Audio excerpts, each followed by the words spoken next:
तो स्टार्ट करते हैं हमारी क्लास नंबर 3 एस्टेट के लिए संस्कृत की कक्षा 3 आज चल रही है। तो दोस्तों सबसे पहले बात करते हैं कि हमसे जो पूछे जाने वाले क्वेश्चन हम पॉइंट टू पॉइंट उनके बारे में चर्चा करें। मगर उससे पहले एक ज़रूरी बात दोस्तों, जो भी साथी आज पहली बार वीडियो को देख रहे हैं चैनल को सब्सक्राइब कर लीजिए ताकि सही समय पर आपको उचित जानकारी के तहत एस्टेट क्लियर करने में थोड़ी सी सहायता मिल सके। और दोस्तों हो सके जितना उतना शेयर किया कीजिए वीडियो का, क्योंकि हमारा जो संस्कृत परिवार है देखा जाए तो ज़्यादा बड़ा नहीं है, बड़ा छोटा सा है, ज़्यादा कंपटीशन नहीं होता, बहुत ही कम बच्चे होते हैं संस्कृत पढ़ने वाले। तो ताकि ज़्यादा से ज़्यादा बच्चों तक ये वीडियो पहुंच सके, क्योंकि मैंने जो मुहिम चलाई है फ्री ऑफ कॉस्ट पूरी संस्कृत के स्टेट के लिए जितना भी सिलेबस होगा वो करवाया जाएगा।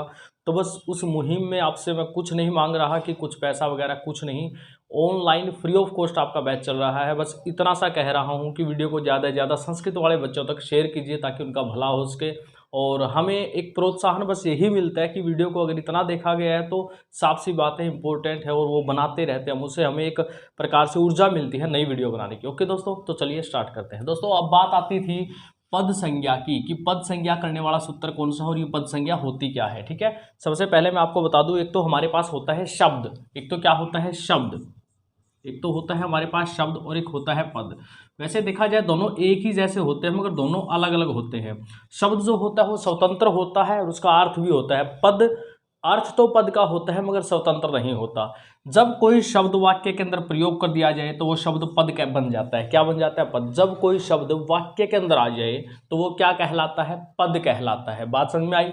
तो यहाँ पे पद संज्ञा करने वाला सूत्र आपसे पूछा जाएगा। ठीक है, तो पद संज्ञा करने वाला जो सूत्र है वो है सुबंतम तिङंतम पद संज्ञम स्यात्, अर्थात सूत्र है सुप तिङंतम पदम, सुप तिङंतम पदम, ये सूत्र है। ये सूत्र क्या कहता है? सुबंत, सुप अंत हो जिसके, ठीक है, और तिंग अंत हो जिसके। एक तो सुप अंत हो जिसके और एक क्या है?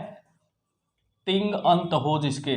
ठीक है, और तिंग अंत जिसके होगा उसका भी क्या होगा भाई? पद संज्ञा हो जाएगी। उसकी क्या हो जाएगी? पद संज्ञा हो जाएगी। सुप और तिंग होता क्या है दोस्तों? जो रूप होते हैं ना हमारे, आपने पढ़ा था देव है, देवो, देवा, देवम, देव, देवान, इन शब्दों के अंत में प्रत्यय लगते हैं, सुप प्रत्यय बोलते हैं। जो शब्दों के अंत में जुड़े उन प्रत्यय को बोलते हैं सुप प्रत्यय, और जो धातुओं के अंत में जुड़े उनको बोलते हैं तिंग प्रत्यय। ठीक है, तो सुबंत क्या होते हैं? जैसे राम है, राम है क्या? अब सुबंत है क्योंकि यहाँ पे उपसर्ग है सु औ जस, ये प्रत्यय होते हैं, सॉरी उपसर्ग नहीं, ये प्रत्यय होते हैं जो शब्द के साथ जुड़ते हैं। राम शब्द के साथ सु जुड़ा है तो रामा बन गया था। ठीक है, क्योंकि सत्स्य ऋतु विसर्गेच है, तो जो स सा रू था और उसके बाद वो विसर्ग में बदल गया तो रामा बन गया, रामो बन जाएगा, रामा बन जाएगा। तो इस प्रकार से जब शब्द के बाद में जो प्रत्यय जुड़ते हैं उनको सुबंत कहते हैं। तो ये कहा कि जो सुप अंत होंगे, अर्थात जो शब्द ऐसे होंगे जिनके अंत में सुप हो, अर्थात सु आदि प्रत्यय लगे हों, सॉरी हाँ सु आदि प्रत्यय लगे हों। और वो कह रहा है ऐसे जिनके अंत में तिंग आदि प्रत्यय लगे हो। तिंग किसके लगते हैं? धातुओं में। जैसे आपने पढ़ा था क्री, ठीक है, क्री में तिप तस झी आपने पढ़ा है, तिप तस झी, सिप थस थैम पुअस मस, ये प्रत्यय होते हैं। तो क्री के साथ जब ये तिप प्रत्यय जुड़ा तो क्या बन गया? करोति, करोति बन गया। तो करोति में क्या है? तिप प्रत्यय लगा हुआ है। ठीक है, अर्थात रूप और धातु, यहाँ पे अगर मैं कुल मिला के साफ साफ बातों में कहूँ तो रूप और धातु, क्योंकि रूपों में सुबंत प्रत्यय लगते हैं और धातुओं में तिगंत प्रत्यय लगते हैं, तो कहता है रूप और धातुओं को पद संज्ञक कहा जाए। क्योंकि दोस्तों जो रूप होते हैं और धातु होते हैं ना, उनका अपना अर्थ बन जाता है। जैसे कोई कहता है राम है, राम है का अर्थ है राम ने, राम ने, राम है रामऊ, रामऊ का अर्थ है दो रामों ने, दो रामों ने। ठीक है, तो यहाँ पे इनके अर्थ बन जाते हैं। ठीक है, इसलिए इनको क्या कहा गया? पद संज्ञा कहा गया। तो पद संज्ञा कौन करता है? सुबंतम तिगंतम च पद संज्ञम स्यात्। किसकी करता है? जिसके अंत में सुप हो और जिसके अंत में तिंग हो उसकी पद संज्ञा करता है। कौन होते हैं वो? रूप और धातु। क्लियर है दोस्तों? मेरे ख्याल से आपको ये बात समझ में आई होगी। फिर भी अगर थोड़ा सा भी डाउट रहता है तो आप कमेंट करके पूछ सकते हैं। ओके, अब बात करते हैं नेक्स्ट की, कि नेक्स्ट सूत्र हमसे क्या पूछा जाएगा, नेक्स्ट बात हमसे क्या पूछी जाएगी। एस्टेट में जो पैटर्न डाला है ना, सब्जेक्ट डाला, उसके अनुसार हम पढ़ रहे हैं।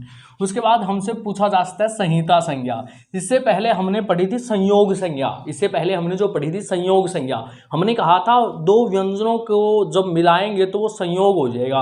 अब सुनिए, अब पढ़ रहे हैं संहिता संज्ञा। संहिता जिसको आप संधि कहते हो हिंदी में, उसको पढ़ रहे हैं। संहिता संज्ञा का सूत्र क्या है? प्रसन्निकर्ष संहिता। ये कहता है प्रसन्निकर्ष, जिनके अंदर अत्यंत निकटता के कारण जो मित्रता होती है, जो मेल होता है, उसको संहिता संज्ञा कहा जाए, अर्थात उसको एक प्रकार से संधि कहा जाए। अब यहाँ पे स्वर के बाद व्यंजन भी मिल सकता है, व्यंजन के बाद व्यंजन भी मिल सकता है, ठीक है।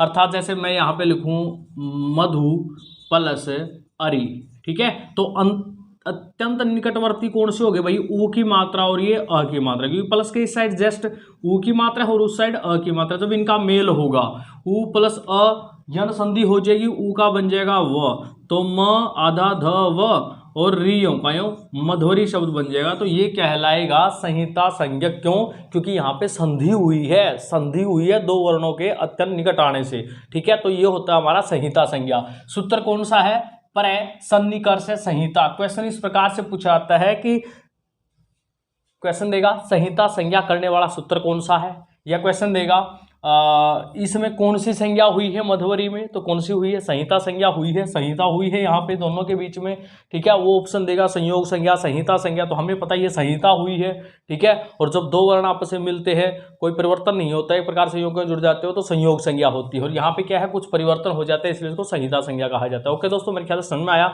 स्क्रीनशॉट ले लीजिएगा तब तक। दोस्तों जो अगला हमारा टॉपिक है वो है उच्चारण स्थान। संस्कृत के उच्चारण स्थानों की हम बात करेंगे कि संस्कृत के जो वर्ण है वो कहाँ से उच्चारित होते हैं, और ये स्पेशल टॉपिक मेंशन किया गया उच्चारण स्थान का। तो चलिए बात करते हैं उच्चारण स्थानों की। सबसे पहले मैं आपको बता दूं, जो अष्टाध्यायी है हमारी पाणिनीय अष्टाध्यायी, उसमें उच्चारण स्थानों का कहीं पे कोई जिक्र नहीं है। ये जो है जो जिक्र है वो शिक्षा में आता है, ठीक है। तो ये जो जिक्र है वो कहाँ पे आता है, शिक्षा में आता है। थोड़ा सा इसके बारे में एक बात और बता दूं कि उच्चारण स्थानों की अगर बात करें तो हमने यहाँ पे 11 उच्चारण स्थान 11 जो उच्चारण स्थान है वो हमने पढ़े हैं। इसको दूर करो भाई एक बार टेक्निकल टीम, ठीक है। तो 11 जो उच्चारण स्थान हमने पढ़े हैं, मगर 11 उच्चारण स्थान नहीं, अगर क्वेश्चन ये आए कि उच्चारण स्थानों की संख्या कितनी है, तो आप 8 बताओगे। क्या बताओगे? 8 बताओगे कि उच्चारण स्थानों की जो संख्या है वो 8 है। तो मैंने अभी जो आपको बताया जो उच्चारण स्थानों की संख्या, उच्चारण स्थान अगर आपसे पूछे जाए कितने हैं तो आप बता दोगे उच्चारण स्थानों की संख्या कितनी है, 8 है। उच्चारण स्थानों की संख्या कितनी है भाई? 8 है। और दोबारा फिर बता दो कि अष्टाध्यायी, जो यहाँ पर अष्टाध्यायी थी, अष्टाध्यायी सूत्रों में इसका कहीं पे भी जिक्र नहीं है, पाणिनीय शिक्षा में इसका जो जिक्र है वो हुआ है। अब स्थान कितने बताए गए? 8, मगर यहाँ पे आप कितने देख रहे हो? 11। तो अब हम इसकी बात करते हैं, ठीक है। तो दोस्तों सबसे पहले अगर हम बात करें, सबसे पहला हमारा जो सूत्र है उच्चारण स्थानों वाला वो क्या है? उच्चारण स्थानों वाला जो सबसे पहले सूत्र है वो है अकुह विसर्जनीय नाम कंठ है। अकुह विसर्जनीय नाम कंठ है, या अकुह विसर्जनीय नाम कंठ क्या काम करता है वो देख लीजिए। अकुह विसर्जनीय नाम कंठ कहता है कि एक तो अ और सेम वर्ण होता है हमारा इसका दीर्घ रूप आ, उसके बाद है कु का अर्थ यहाँ पे क्या है? क वर्ग। कु का अर्थ क्या है? क वर्ग। क वर्ग, क वर्ग का मतलब है क वर्ग के 5 वर्ण, क ख ग घ अंग, ये 5 वर्ण, वो क वर्ग कहलाता है, ठीक है। और उसके बाद कहता है विसर्जनीय अर्थात विसर्ग, ठीक है। और उसके बाद कहता है ह, ठीक है। ये जो सारे वर्ण हैं अ आ क वर्ग विसर्ग और ह, इनको कंठ के द्वारा उच्चारित किया जाता है, इसलिए इनको कंठ्य वर्ण कहा जाता है। पहला सूत्र ये आपको बता रहा है। क्या बता रहा है? अ अर्थात अ, कु अर्थात क वर्ग, विसर्जनीय अर्थात विसर्ग, ह इनको कहाँ से उच्चारित किया जा रहा है? कंठ से, तो इनका उच्चारण स्थान क्या हो जाएगा? कंठ हो जाएगा, इसलिए इनको कंठ्य वर्ण कहा जाता है। अब बात करते हैं दूसरे सूत्र की। दूसरा सूत्र क्या कहता है? दूसरा सूत्र कहता है एक तो ई का मतलब क्या है मैं आपको यहाँ पे बता दूं। ई का मतलब है यहाँ पर ये ई और ये ई दोनों ही, ठीक है। चू अर्थात च वर्ग, चू अर्थात च वर्ग, दोनों ही ई और च वर्ग। च वर्ग अर्थात वो 5 वर्ण च छ ज झ य। उसके बाद कहता है ई चू य, ई चू य और श। देखिए चू अर्थात च वर्ग, य और श अर्थात यहाँ पर ये य और ये वाली श, ठीक है। ये य और ये वाली श, ई चू यशा नाम तालु, इनका जो उच्चारण स्थान है वो क्या है? तालु है। ये देखिए यहाँ पे तालु कह रहे हैं इन वर्णों को उच्चारण कहाँ से किया जाएगा? तालु से किया जाएगा, अर्थात इनका उच्चारण स्थान तालु होगा, इसलिए इनको तालव्य वर्ण भी कहा जाता है। ध्यान से देखते रहिएगा कि कौन से वर्ण को कहाँ से उच्चारित किया जाता है, उसका नाम क्या रखा गया। उसके बाद सूत्र कहता है री अर्थात हमारा ये जो री है, ठीक है। और री आपको पता है बड़ा है तो बड़ा भी हम यहाँ पे कर लेंगे, इसका दीर्घ रूप भी हम यहाँ पे कर लेंगे, टू अर्थात ट वर्ग, ट वर्ग, ठीक है। री टू, अब ये र आ गया, देखिए ये र रहा और ये श रहा, अर्थात ये श।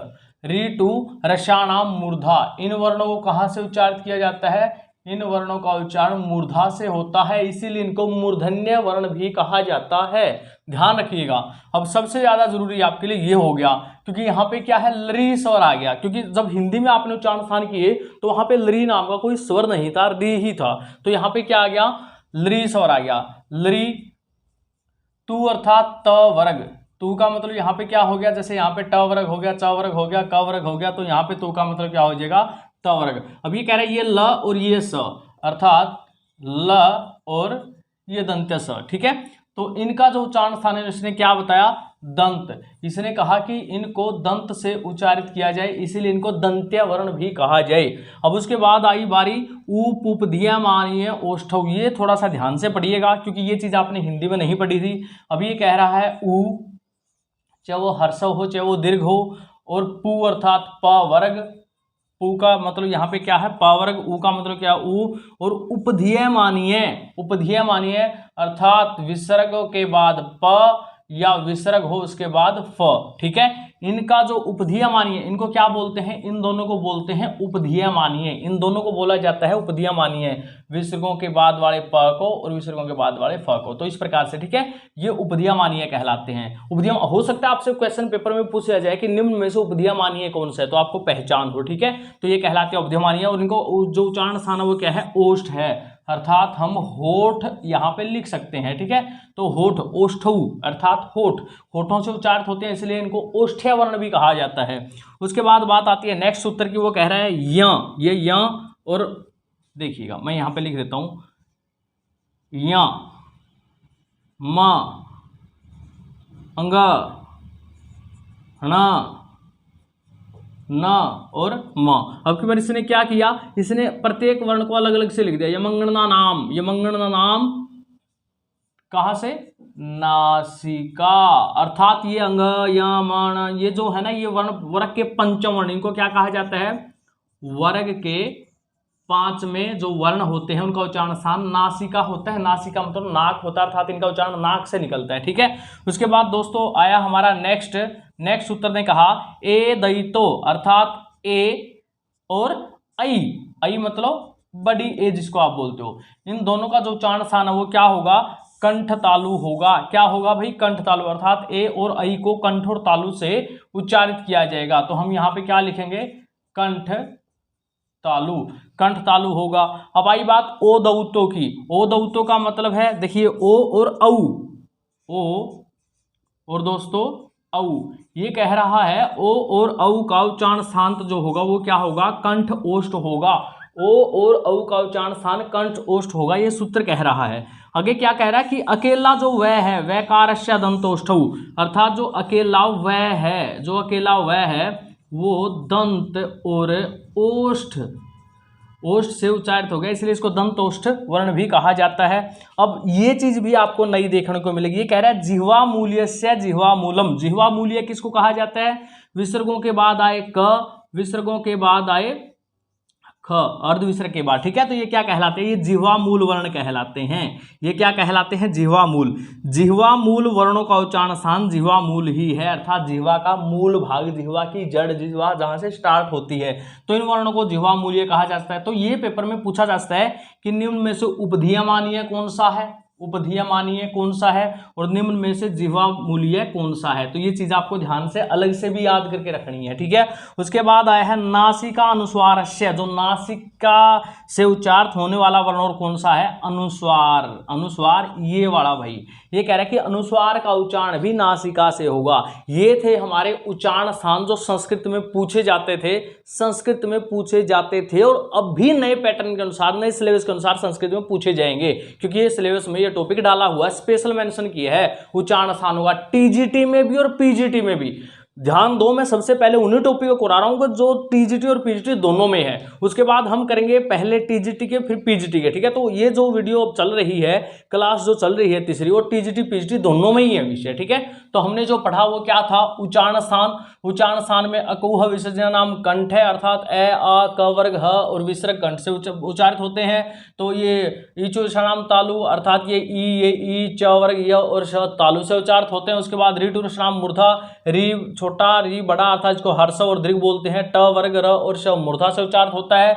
लरी तुलसा नाम दंता, अर्थात लरी त वर्ग ल और स दंत से उच्चारित होते हैं। उपधीयमानीय ओष्ठौ, उ प वर्ग और उपधीयमानीय ओष्ठ से उच्चारित होते हैं। ये मंगना नाम नासिका च, या मंगना नाम ये नासिका से उच्चारित होते हैं। ए दई तो कंठ तालु, ए और आई कंठ और तालु से, ओ और औ कंठ और ओष्ठ से, कंठ और ओष्ठ से उच्चारित होते हैं। वैकार दंत और ओष्ठ से उच्चारित होते हैं। ये तीनों अलग से याद रखने हैं क्योंकि ये जो उच्चारण स्थान है इनका तीनों का डबल है, ठीक है। उसके बाद इन्होंने कहा जिह्वा मूल्य का, जिह्वा मूल, जो जिह्वा मूल से उच्चारित होंगे, कौन कौन से जिह्वा मूल है और कौन कौन से उपधीयमानीय है, मैंने यहाँ पे अलग से ये देखिए, ये लीजिए, मैं इसको ना एक बॉक्स में डाल देता हूँ कि ये हमारे क्या कहलाते हैं, उपधीयमानीय, उपधीयमानीय, और ये क्या कहलाते हैं, ये जिह्वा मूल्य, जिह्वा मूल्य कहलाते हैं। अब ये कह रहा है कि अनुस्वार जो होता है उसका उच्चारण कहाँ से होगा, नासिका से ही होगा। ओके दोस्तों, पसंद आई तो वीडियो को शेयर जरूर करना, कमेंट करके जरूर बताना कि ये वीडियो आप कहाँ कहाँ से देख रहे हैं, अर्थात आप कहाँ कहाँ से हो। दोस्तों बेस्ट ऑफ लक, जय हिंद, जय भारत, जय माँ संस्कृत।